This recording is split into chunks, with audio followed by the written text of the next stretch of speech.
Web of Lies, Chapter 4. What now? So, stupid question, Maxine giggled with embarrassment.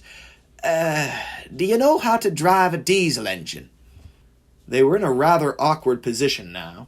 Diesel's driver was long gone, probably taking up a new identity somewhere in Manchester, but considering the man had been trying to kill them with a shunter's pole earlier that morning, they didn't exactly miss him either. Marcel shook their head. Not a clue.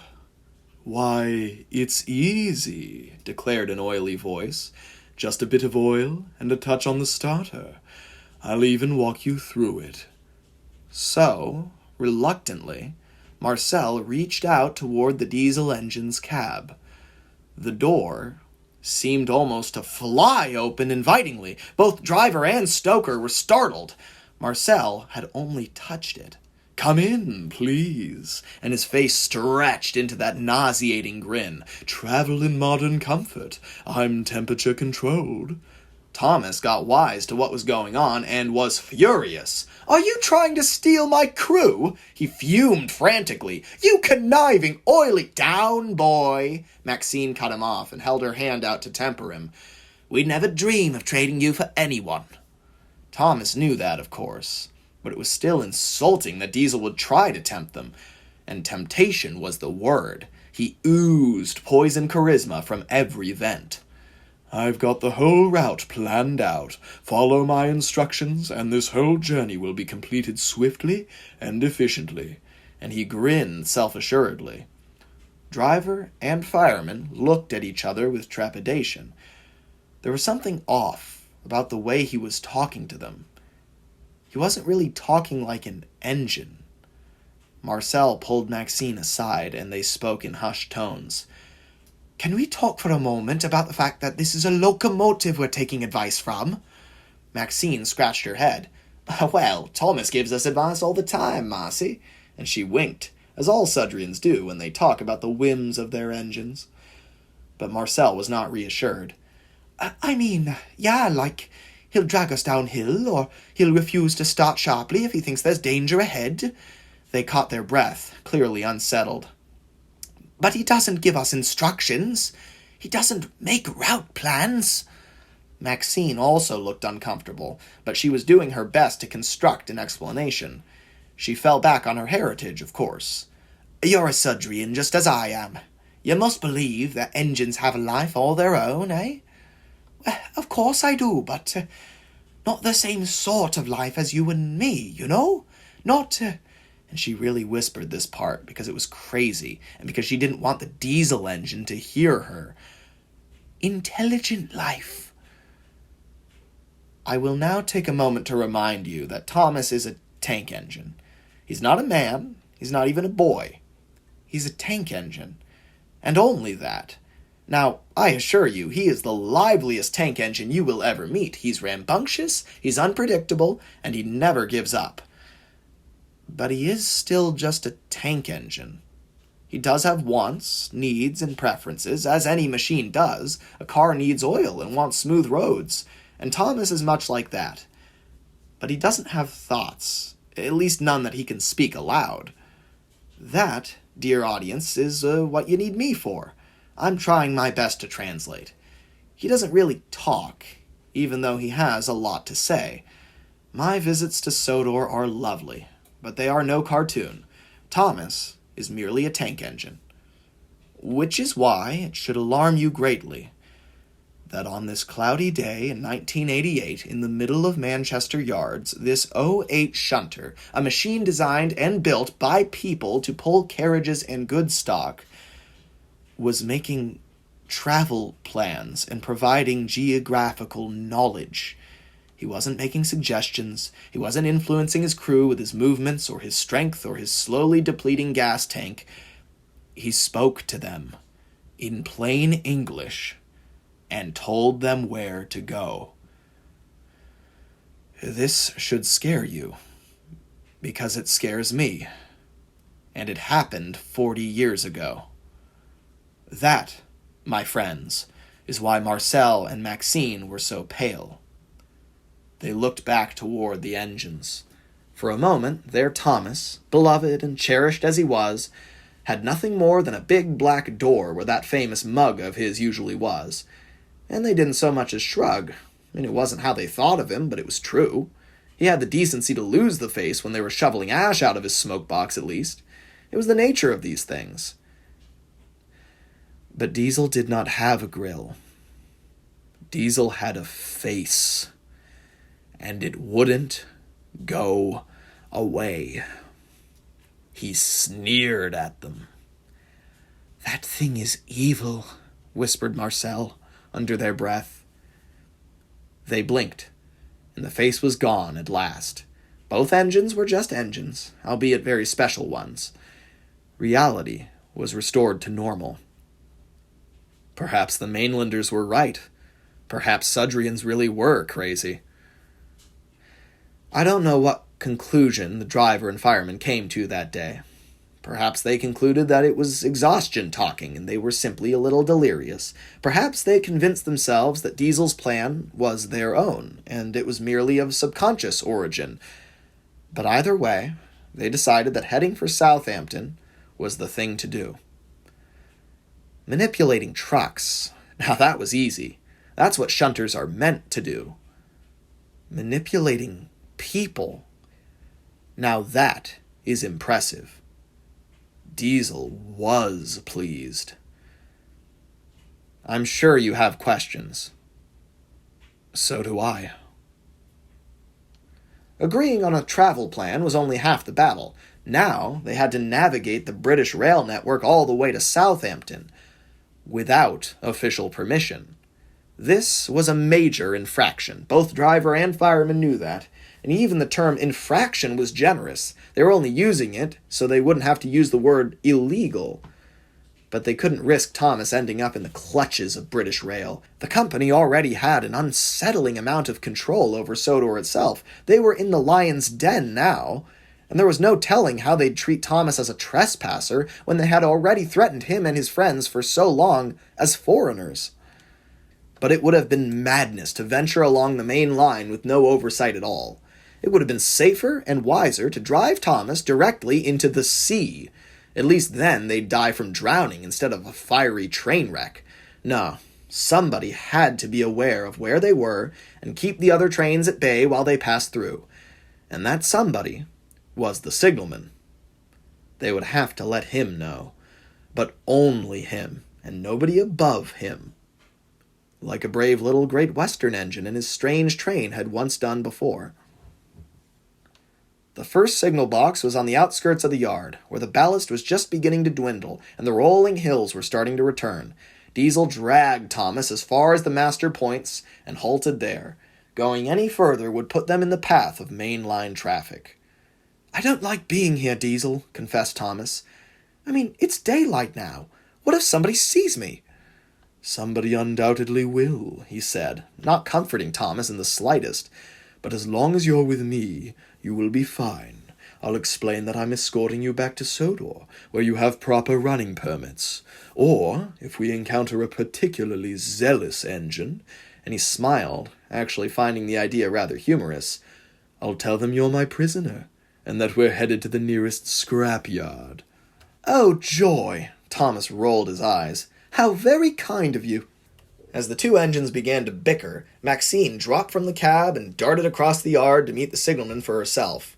It was a bigger signal box than any of the ones on Sodor, probably because the yard itself was bigger than any of those back home. She was winded by the time she reached the upper floor of the box, so she paused for breath outside.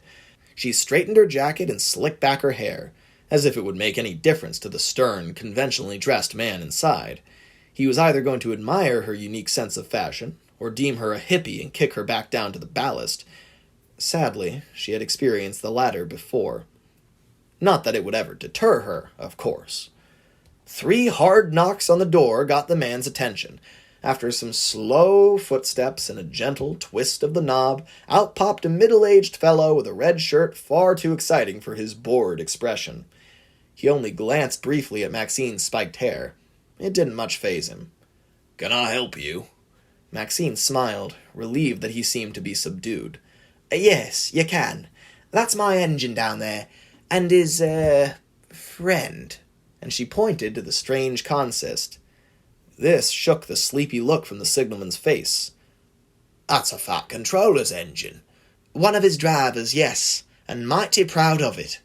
It was then that the signalman was struck by a dreadful realization.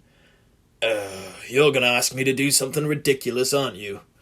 Maxine just clapped his shoulder. Mate, I'm afraid so. Listen, truth be told, I like your railway. But if you need me to override control, well, I don't know, His predicament was obvious. Maxine was about to ask a lot of him, so she looked for a way to take the pressure off. She spied a racing poster behind him, hung dead center on the signal box wall. You like rally racing? She asked, swiftly changing the subject. The man's eyebrows shot up into his hat, clearly frightened that she'd just read his mind. But then he came to his senses and swung back around, gazing back toward his poster. Yes, I'm a big fan. You got a favourite racer, then? The signalman grunted under his breath and scratched his cap. He knew he really should be reporting this woman this instant. But on the other hand, nobody ever wanted to hear him babble on about his love of rally racing. Michelle Mouton, he said slowly, but his enthusiasm only grew from there. Oh, she tore up every track she touched. I followed all her races. That face-off between her and Walter Roll, where she won Brazil. Oh, I was on the edge of my seat with that one. Oh, so was I. I caught the whole thing from the couch. And then she shrugged, and with some embarrassment put in, and the footplate. She was the best. Really upset things. I like an upsetter, me. Yeah, Michelle was something else. I knew her when she was starting out. I even gave her a few tips. The signalman's jaw dropped like a signal under snow. You're joking. But his face said, tell me more. Oh, yeah, at Le Mans in 75. I wasn't driving anymore by that point, but, well, I never missed Le Mans. You drove? In the 60s, yeah. I never broke into the international circuit, but I had quite a few local wins. What was once a tense and interrogatory conversation had quickly spilled over into a passionate discussion of all things racing. Both driver and signalman were gushing like school children when Marcel finally came up to see what the holdup was and tapped their watch expectantly. We had really better be going, blushed Maxine. We're bound for Southampton, and her voice heightened ever so slightly. Is there any way you could get us through? The signalman rubbed his cap. Not that far. But I can signal you through as far as Sheffield. Oh, that's more than helpful, smiled Maxine. You're a lifesaver. The signalman nodded, only once. Just don't set any records. But the little twinkle in his eyes said he sort of wanted her to. It was a long way to Sheffield at only 20 miles per hour. Diesel was clearly embarrassed. He tried to go faster, but there was simply no way. It was dark by the time they arrived. After some more desperate bartering with a yard foreman, the driver and fireman were given passage to some derelict carriage sheds to park the engines in for the night. It probably helped that the foreman was barely awake and desperate to get home himself. Despite Thomas's pleas, the two engine folk ventured into town to find a hotel. You can't leave us here, please, he panted, his eyes darting around the shed. No one will even know you're here, Marcel reassured him. No one of this realm, Thomas said darkly, and he took mental note of the cobwebs all over the shed and a few old engine parts scattered beside the tracks. It dawned on Maxine what he was on about. Ah, Thomas, she pinched her nose. There are no ghosts in this shed. Diesel just stared, awestruck that this was even a consideration. Thomas denied it, of course. Well, no, hold on. Ghosts? Oh, the very thought. No, I'm just worried we'll be found out, that's all. Driver and fireman just shook their heads and gave Thomas a good oiling and shut the doors tight. There were 2 beds somewhere in Sheffield with their names on them. One late-night taxi ride and an alarmingly high hotel bill later, they were winding down in a decent, comfortable little establishment. It wasn't much, but considering the alternative was the cold, hard steel floor of their warm-hearted engine, it was a welcome alternative. They both sat on their beds, facing each other. By total accident, or perhaps subconsciously, Maxine had selected the left bed and Marcel the right. the same positions they tended in Thomas's cab. Maxine pulled her boots off with clunky, sleepy movements. What a mess, eh, Marcel? Maxine. Marcel braced their hands on their knees and leaned forward intensely. We need to call Sir Topham Hatt.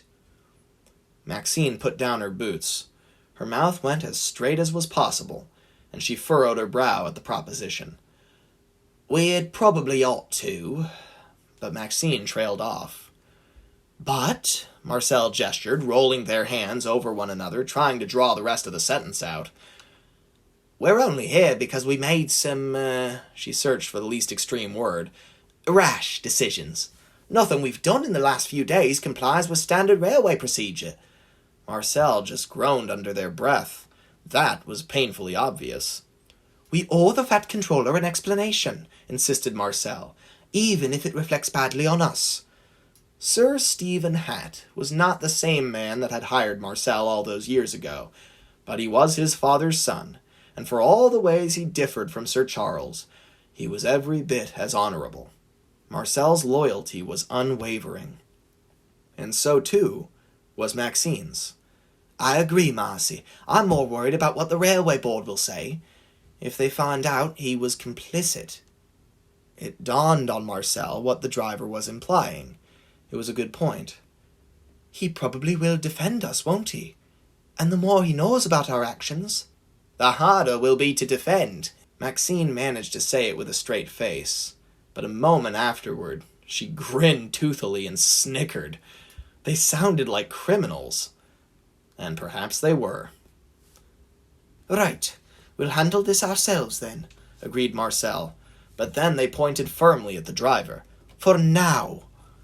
Yes, for now, smiled Maxine, and with nothing else to say on the subject, she collapsed backwards into bed and began snoring almost immediately. Marcel, on the other bed, was up for some time.